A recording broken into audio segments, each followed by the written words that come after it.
Good morning student. आज हम आपको चैप्टर नंबर 4 सारणिक के बारे में बताएंगे। ये भी एक प्रकार से जो चैप्टर है हमारे पास अवधि से ही संबंधित चैप्टर है, लेकिन इसकी थोड़ी सी कंडीशन उससे थोड़ी डिफरेंट है, अलग अलग है, हल्की थोड़ा लंबा चैप्टर है अवधि से। तो चैप्टर नंबर हमारे पास है 4 सारणिक। थोड़े देर के नियम देखेंगे सारणिक के पहले, उसके बाद फिर इसकी एक्सरसाइज लेंगे। अब सारणिक का जो हमारे पास चिन्ह होता है, सारणिक का चिन्ह यानी किस चिन्ह से रिप्रेजेंट करते हैं, एक प्रकार से ये हमारे पास सारणिक का चिन्ह है। जो भी वैल्यू लिखी जाएगी इसके अंदर लिखी जाएगी, जो आपने मैट्रिक्स में पढ़ा है उसी तरीके से इसमें पढ़ेंगे। तो हमारे पास ये सारणिक का चिन्ह है। अब इसके अंदर हम इस प्रकार की वैल्यू लिख सकते हैं। ये हम लिखा है यहाँ पे, मान लें A B C D E F G H I। ये हमारे पास सारणिक में, ये हमारे पास वही होगी। तो पहली पंक्ति के अलावा यानी R1, ये हमारे पास दूसरी पंक्ति R2, ये हमारे पास तीसरी पंक्ति R3, यानी रो 1 रो 2 और रो 3। ये हमारे पास स्तंभ बन गए C1, ये C2 और ये C3 स्तंभ। यानी हमारे पास ये पहला स्तंभ है, यानी पहला कॉलम, दूसरा कॉलम और तीसरा कॉलम। सेम पोजीशन उस तरह से है जिस तरह आपने अवयव में पढ़ा था। अब इसके कुछ नियम है सारणिक के।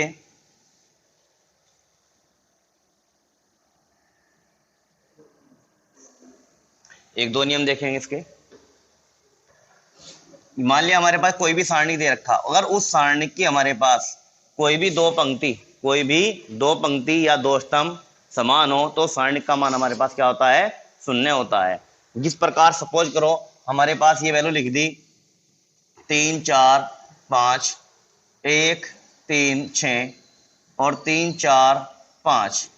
हमारे पास हम देख रहे हैं कि हमारे पास इस क्वेश्चन के अंदर हमारे पास 3 4 5 और 3 4 5, यानी पहली पंक्ति और तीसरी पंक्ति हमारे पास क्या है? समान है। चाहे हमारे पास दोनों पंक्ति क्रमशः हो, यानी R1 R2 समान हो, या R2 R3 समान हो, या R1 और R3 समान हो, तो हमारे पास सारणी का मान क्या रहता है? शून्य रहता है। इसी प्रकार हमारे पास स्तंभ भी हो सकते हैं, अगर दो स्तंभ समान है तब भी सारणी का मान शून्य रहेगा, यानी इसकी जो वैल्यू निकल के आएगी हमारे पास वो शून्य होगी। वो ऐसे भी हो सकता है इसमें 3 4 6 3 4 6 1 2 3, यानी यहाँ पर हमारे पास C1 और C2 दोनों क्या है? समान है, तो सारणी का मान हमारे पास क्या है? शून्य प्राप्त होगा। अब ये किस प्रकार से शून्य प्राप्त हो रहा है? अगर हम इसकी वैल्यू खोलेंगे तो हमारे पास वैल्यू शून्य ही प्राप्त होगी। हम इसका विस्तार करना सिखा रहे हैं तुम्हें सारणिक का, लेकिन इससे पहले एक पॉइंट और सीखेंगे, उसके बाद फिर इसका विस्तार सीखेंगे। जो हमारे पास ये मेंबर होंगे, ये हमारे पास चलता है plus minus plus minus plus minus plus minus plus, ये यानी एक प्रकार से हमारे पास जो वैल्यू लिखी हमने A11 A12 A13 A21 A22 A23 A31 A32 और A33, ये हमारे पास सारणिक है। ये जो हमारे पास वैल्यू है, पहली ये रहेगी हमारे पास पॉजिटिव, फिर निगेटिव, फिर पॉजिटिव, फिर हमारे पास दूसरी जो पंक्ति शुरू होती है इसकी वैल्यू निगेटिव पॉजिटिव और निगेटिव, और फिर ये पॉजिटिव निगेटिव और पॉजिटिव। यानी आप इसे इस प्रकार से भी समझ सकते हैं। अगर हम ये जो संख्या लिखी 1 1 अगर इनके टोटल कर दें तो हमारे पास अगर जहां सम संख्या प्राप्त होगी वो वैल्यू रहेगी हमारे पास पॉजिटिव। अभी तो अगर हमारे पास विषम संख्या प्राप्त हो रही तो वैल्यू रहेगी हमारे पास नेगेटिव। जैसे कि ये 1 1 को अगर हम जोड़ते हैं तो हमारे पास क्या बनेगा? प्लस, तो हमारे पास वैल्यू आई प्लस की। अगर ये वैल्यू हमारे पास 2 और 1 जोड़ते हैं तो हमारे पास कितना आता है? 3, तो हमारे पास वैल्यू आती है नेगेटिव। अगर हम 1 को और 3 को जोड़ते हैं तो हमारे पास आता है 4, तो वैल्यू हमारे पास रहती है हमारे पास पॉजिटिव। इसी प्रकार यहाँ देख सकते हैं 2 और 1 कितने? हमारे पास 3, और 3 हमारे पास क्या है? विषम, तो हमारे पास वैल्यू आती है माइनस। अगर हम 2 2 को जोड़ देते हैं हमारे पास आता है 4, और 4 हमारे पास होती है सम संख्या, इसलिए वैल्यू आती है हमारे पास पॉजिटिव। तो हम इस प्रकार से भी इसको याद रख सकते हैं। अब हम इसका विस्तार दिखाते हैं आपको, सारणी का विस्तार किस प्रकार किया जाएगा।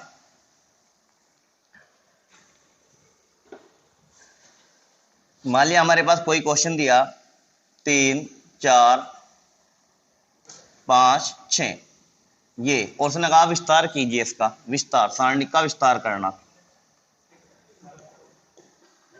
सारणी का विस्तार या प्रसार भी कह सकते हैं इसको, विस्तार या प्रसार किस प्रकार करते हैं। मान लीजिए क्वेश्चन दे दिया हमको, उसका क्या करना है, इसका विस्तार करना है, तो हमें क्या करना है, इसकी गुणा यहाँ पर कर देंगे 36 18, बीच में क्या लगाएंगे माइनस, उसके बाद इसकी गुणा यहाँ पर करेंगे 5 और 20, तो हमारे पास हल करने के बाद बचा -2। ये इसका विस्तार करने के बाद इसकी वैल्यू जो हमारे पास प्राप्त होती है, वो वैल्यू हमारे पास प्राप्त हो इसकी -2। इसी प्रकार हमारे पास अगर इससे थोड़ा लेंथी क्वेश्चन हो, 1 2 3 6 2 9 2 3 5, ये क्वेश्चन दे दिया और उसका कहा विस्तार कीजिए, इसका विस्तार कीजिए, तो उसका विस्तार किस प्रकार से करेंगे हम। अब हमें क्या करना, क्या ये हमारे पास पहली पंक्ति है, ये हमारे पास दूसरी, हमारे पास तीसरी, तो हम क्या करेंगे, पहली पंक्ति को हम तो सेम रखते हैं इस प्रकार, ये हमारे पास पहला मेंबर है A11, यानी हम इसे को जोड़ा तो रखेंगे। अब इस पंक्ति को छोड़ दिया जाएगा और इस पंक्ति को छोड़ दिया जाएगा। अब मल्टीप्लाई किसी करनी 2 की और 5 की, तो हमारे पास क्या होगा 10, बीच में क्या लगाओगे माइनस, और हमारे पास ये 3 है लिखा हुआ, तो 3 की और 9 की गुणा करेंगे हम, तो हमारे पास आएगा 27। उसके बाद फिर हम क्या है, हमारे पास 2 आ चुका, तो 2 क्या है प्लस माइनस प्लस, तो क्या लिया जाएगा हमारे पास यहाँ पर माइनस, तो माइनस से कितना आ जाएंगे हमारे पास 2। अब ये जो हमारे पास 2 वाली लाइन है, इसे छोड़ दिया जाएगा और इस पूरी पंक्ति को, तो हमारे पास मेंबर क्या बच गए 6 और 2 और 9 और 5, तो यहाँ गुणा करेंगे कितना होगा हमारे पास यहाँ पे 30, और फिर माइनस बीच में 18, तो हमारे पास कितना जाएगा 5 की और 6 मल्टीप्लाई 30 और 2 की और 9 करेंगे तो 18। उसके बाद ये था हमारे पास प्लस माइनस और ये होगी फिर वैल्यू +3। जब 3 लेंगे तो 3 वाला स्तंभ छोड़ देंगे ये, और हमारे पास पंक्ति छोड़नी है ये, तो मेंबर हमारे पास ये बच गए 36 18, बीच में क्या लाओगे माइनस और 2 दूनी 4, तो हमारे पास बन गया हमारे पास 36 18 और माइनस कितना 2 दूनी 4। ये कंडीशन बन गई, इसको थोड़ा सा हल कर लेते हैं एक बार, फिर दोबारा देखते हैं, देख लो पहले। तो हमारे पास पहला मेंबर लिया हमने 1, तो ये 1 वाला स्तंभ छोड़ दिया जाएगा और ये पंक्ति छोड़ जाएगी, तो इसकी 5 दूनी 10 और 9 27। उसके बाद फिर माइनस के 2, ये वाली लाइन छोड़ दी जाएगी, तो 6 पंजे 30 और 9 दूनी 18। उसके बाद 3 लेंगे प्लस, तो ये लाइन छोड़ दी जाएगी, तो 36 18 और माइनस के 4। अब इसको हल कर लेते हैं, तो माइनस के कितने बच गए हमारे पास 17, 17 की और 1 की गुणा करेंगे तो माइनस के 17, 30 में 18 करा तो कितने 12, और ये 18 में 4 के हमारे पास ये बच गए हमारे पास 14, 14 तिया 42। अब इसको हल कर लेते हैं, तो माइनस के 17 और माइनस के 12, माइनस के कितने आ गए 29 और प्लस के 42, और यहाँ पे हम इसको क्या कर देंगे घटा देंगे, तो हमारे पास बचते हैं 42 में कितने गए 29, तो बचेंगे हमारे पास 13। यानी इसका हमारे पास जो विस्तार हुआ इस प्रकार कर सकते हैं, छोटे वाले का जो हमारे पास 2 गुणा 2 का है हमारे पास, तो उसका विस्तार हमारे पास करने के बाद बचता है -2। अब इसमें एक्सरसाइज लेते हैं हम, एक्सरसाइज की कुछ क्वेश्चन।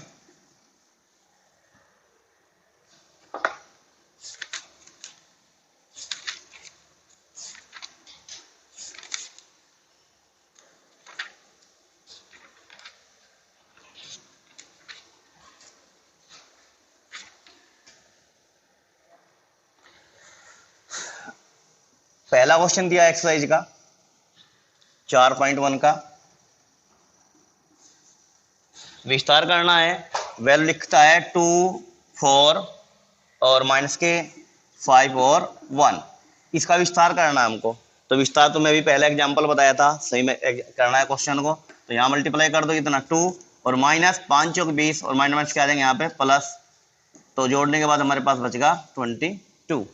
अब इस प्रकार में एक क्वेश्चन और लेते हैं, क्वेश्चन नंबर इसका है हमारे पास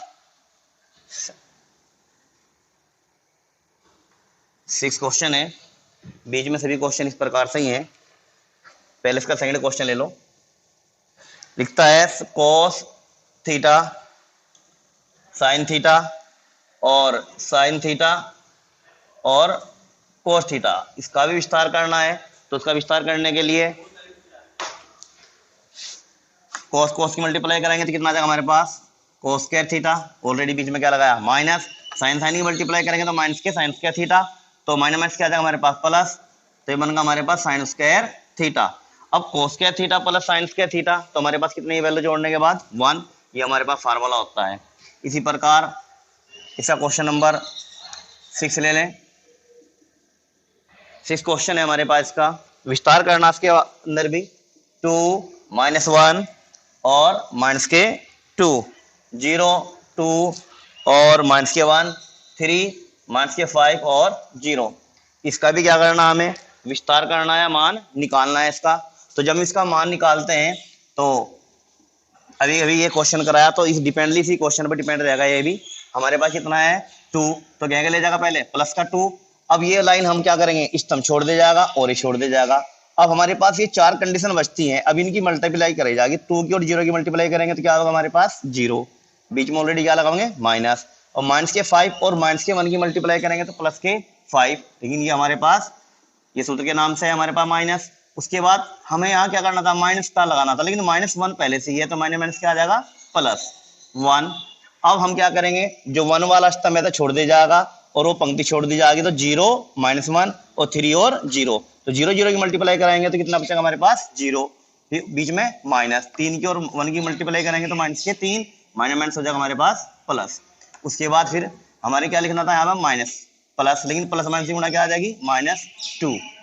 अब ये वाला स्तंभ छोड़ दे जाएगा, इसकी मल्टीप्लाई करेंगे तो कितना हो जाएगा 0 -2 की और 3 की मल्टीप्लाई करेंगे कितना 6, तो हमारे पास बचता है अब माइनस के 5 और 2 कितना, माइनस के 10 और ये 3 और 1 प्लस के 3, और हमारे पास माइनस के 6 और माइनस के 2 मल्टीप्लाई करेंगे तो प्लस के 12।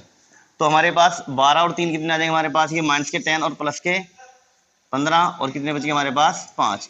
यानी इसकी वैल्यू हमारे पास हल करने के बाद बची हमारे पास प्लस के 5। अब उसके बाद आगे की और क्वेश्चन में चलते हैं। हम इसको इन क्वेश्चनों को इस प्रकार भी लिख सकता है,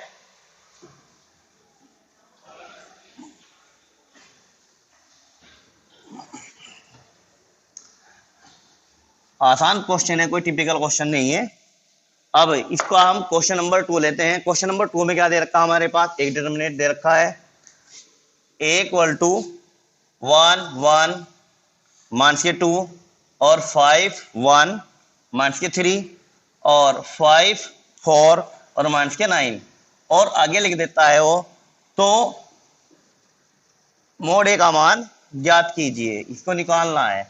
एक प्रकार से हमें इसका विस्तार ही करना है, इससे घबराने की आवश्यकता नहीं है, इसका हमको विस्तार करना है। सेम क्वेश्चन है तो हम क्या लिखते हैं, मोड ए, तो वही क्वेश्चन 1 फिर मल्टीप्लाई से करेंगे 1 की और 9 की, माइनस के 9, फिर माइनस से कितने 12 माइनस के आ जाएंगे प्लस, उसके बाद माइनस के 1। अब इस वैल्यू को हमने क्या कर दिया, छोड़ दिया। अब इसके बाद हमारे पास 5 की और 9 की गुणा करेंगे तो माइनस के कितने 45। अब इस माइनस क्या आ जाएगा हमारे पास प्लस, 5 की और 3 की कितने 15 माइनस के 2 अब होना था क्या प्लस, लेकिन प्लस और माइनस की मल्टीप्लाई क्या आ जाएगी माइनस के 2। अब ये वाली हम स्तंभ छोड़ देंगे तो हमारे पास ये बचती है वैल्यू, तो 5 हमारे पास था यहाँ पे 20 और माइनस के कितने 5। अब तो ये हमारे पास प्लस के कितने बच गए 3, और हमारे पास यहाँ बचते हैं माइनस के 30, लेकिन माइनस कितना जाएंगे प्लस, तो प्लस के हमारे पास आता है 30। अब उसके बाद 20 माइनस 5 कि माइनस के प्लस कितने बचते हैं हमारे पास 15 की और 2 की मल्टीप्लाई करते हैं तो हमारे पास आता है माइनस से कितने 30, तो 30 हमारे पास कैंसिल, हमारे पास कितनी वैल्यू बची 3, तो मोड ऑफ ए कितना बचा हमारे पास ए, यानी ए की वैल्यू हमारे पास आता है 3। ये हमारे पास क्वेश्चन हल हो चुका है। अब आगे और क्वेश्चन पर चलते हैं। अब क्वेश्चन नंबर 4 को हल करते हैं। तो क्वेश्चन नंबर 4 है हमारे पास a = 1 0 1 0 1 2 और 0 0 4। तो हमें क्या करना है, इसमें प्रूफ करना है मोड 3a = 27 इंटू मोड ए।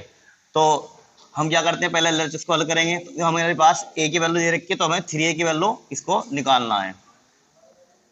तो 3a के लिए क्या करते हैं हम यहाँ पे 3 इंटू a 1 0 1 0 1 2 0 0 4। अब 3 की मल्टीप्लाई कर देते हैं, 3 इंटू 0 3 और ये हमारे पास 0 3 6 0 0 और ये 12। अब ये निकला हमारे पास 3a का मान। अब इसका मोड ऑफ 3a निकालना है, तो 3a का मोड यानी विस्तार करना इस चीज का हमको। तो 3 इंटू 3 की और 12 की मल्टीप्लाई करें 36 माइनस 0 6 0, उसके बाद ये वैल्यू हमारे पास सेकंड वैल्यू 0 है, तो उससे मल्टीप्लाई जिस भी संख्या से करेंगे तो हमारे पास 0 ही प्राप्त होगा। उसके बाद प्लस 3 यानी प्लस माइनस प्लस, इसके बाद प्लस 3। जब 3 लेंगे तो 3 वाले स्तंभ को छोड़ दिया जाएगा और पंक्ति को छोड़ देते हैं, तो हमारे पास वैल्यू बचती है 0 3 और 0 0। जब 0 0 की मल्टीप्लाई करेंगे 0 0 और 3 करेंगे तो ये भी 0। तो हमारे पास कहने का तात्पर्य है 0 माइनस 0 वैल्यू प्राप्त होती है। तो हमारे पास ये भी 0 वैल्यू और ये वैल्यू भी क्या 0 छोड़ दिया। तो 3 की और इसकी मल्टीप्लाई कर लेते हैं, 36 की और 3 की, 36 की 108। तो हमारे पास mode of 3 a value LHS निकल चुकी है हमारे पास, ये समीकरण फर्स्ट। उसके बाद हमको आरएचएस निकालना है, तो आरएचएस हमें 27 इंटू मोड ए, तो मोड ए निकाल लेते हैं, मोड ए। तो ए की वैल्यू हमारे पास ये है, तो मोड ए की वैल्यू निकाल लेंगे 1, यहाँ मल्टीप्लाई करेंगे कितनी होगी हमारे पास 4 माइनस कितना 0। उसके बाद दूसरी वैल्यू हमारे पास क्या है 0, उसके बाद प्लस 1। उसके बाद हमारे पास यह वैल्यू निकालते हैं, कितना आ गया हमारे पास 0, और उसके बाद माइनस 0 और 1 की मल्टीप्लाई करेंगे तो कितना 0। तो हमने हल करा कितना 4, और हमारे पास ये वैल्यू 0 और ये वैल्यू भी हमारे पास 0, तो निकला हमारे पास 4। जबकि हमारे पास जो आरएचएस की वैल्यू है वो है हमारे पास, आरएचएस वैल्यू है हमारे पास 27 इंटू मोड ए। तो 27 मोड ए का वैल्यू हमारे पास 4 है, और 4 की और मल्टीप्लाई 27 की करेंगे तो होगी हमारे पास 108। तो यानी हमारे पास एलएचएस की वैल्यू और आरएचएस की वैल्यू दोनों हमारे पास बराबर है। तो ये हमारे पास वैल्यू है 27 मोड ए, इक्वेशन नंबर सेकंड। तो यानी एलएचएस की वैल्यू हमारे पास 108 और आरएचएस की वैल्यू भी 108। तो इक्वेशन समीकरण फर्स्ट व सेकंड से, तो हमारे पास मोड ऑफ 3a और 27 मोड ए दोनों हमारे पास वैल्यू समान है, तो एलएचएस बराबर आरएचएस।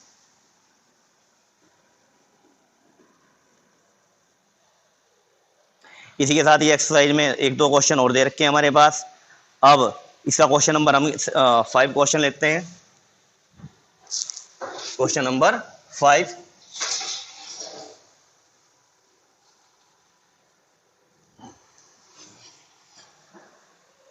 क्वेश्चन नंबर 5, इसमें हमारे पास कई पार्ट हैं, तो हम पहला पार्ट लेते हैं क्वेश्चन नंबर 5 का। 2 4 और 5 1 इक्वल टू 2x और 4 6 और x, और वैल्यू निकालनी है हमें यहाँ पे x का मान निकालना है। हमको क्या निकालना है यहाँ पे x का मान फाइंड करना है, तो x की वैल्यू निकालनी है। तो x की वैल्यू निकालने के लिए तो x का मान ज्ञात करें। x की वैल्यू हमारे पास, इसके भी विस्तार कर दो और इसका भी इधर विस्तार कर दो, तो हमारे पास बचता है ये 2 माइनस कितना हमारे पास 22। अब इसका विस्तार करो, 2x स्क्वायर माइनस कितना 24, तो हमारे पास कितने बच गए माइनस के 18 equal to 2x square minus के 24, और माइनस के 18 24 को धर लिया, कितने हो जाएंगे प्लस इक्वल टू कितना 2x स्क्वायर। तो हमारे पास बचता है 2x स्क्वायर, और हमारे पास कितने बचते हैं यहाँ पे 24 में 18 चले जाएंगे, हमारे पास बचते हैं यहाँ पे 6, और मल्टीप्लाई यानी इसको हमने काट दिया इस तरह से, हमारे पास कितना बचेगा 3। तो x बराबर प्लस माइनस अंडर रूट 3, ये वैल्यू हमारे पास निकल चुकी है। इसका जो हमारे पास सेकंड क्वेश्चन है 5 का, वो उस क्वेश्चन के अंदर भी हमें x का मान निकालना है, उसको आप स्वयं करेंगे। और क्वेश्चन नंबर हमारे पास 6, क्वेश्चन नंबर 6 का हम पहला पार्ट लेते हैं। इसका पहला पार्ट है हमारे पास में k की वैल्यू निकालनी है। सेम क्वेश्चन है, k और 3 और 9 और 5 इक्वल टू 33। तो हमें यहाँ से किसकी वैल्यू निकालनी है, k का मान निकालना है। तो k की वैल्यू निकालने के लिए इसका हम यहाँ पे क्या करते हैं, विस्तार करते हैं। जब विस्तार करेंगे तो कितना 5k माइनस कितना 27 इक्वल टू 33, तो 5k इक्वल टू 33, और इधर जब वैल्यू जाएगी हमारे पास, ये हो जाएगी हमारे पास वैल्यू इधर जाकर प्लस की। जब 27 इधर रन करेगा तो प्लस 27 इसको ऐड कर दिया जा, तो हमारे पास जब इसको जोड़ेंगे 7 और 3 10 की 0 5 6, और हमारे पास कितना बचेगा 5k, और k इक्वल टू कितना 60/5, तो हमारे पास बचता है k इक्वल टू 12, ये आंसर। इसी के साथ ही एक्सरसाइज हमारे पास पूरी हो जाती है, और कल हम अगली एक्सरसाइज पूर्ण करेंगे या उसका काम दिया जाएगा। अब ये हमारे पास एक्सरसाइज पूरी होगी, इसके कुछ क्वेश्चन आप अपने आप प्रैक्टिस करें और इसको दोबारा करके हल करके देखें। जो प्रॉब्लम हो तो उस प्रॉब्लम को व्हाट्सएप के द्वारा या फ़ोन के द्वारा बता दें।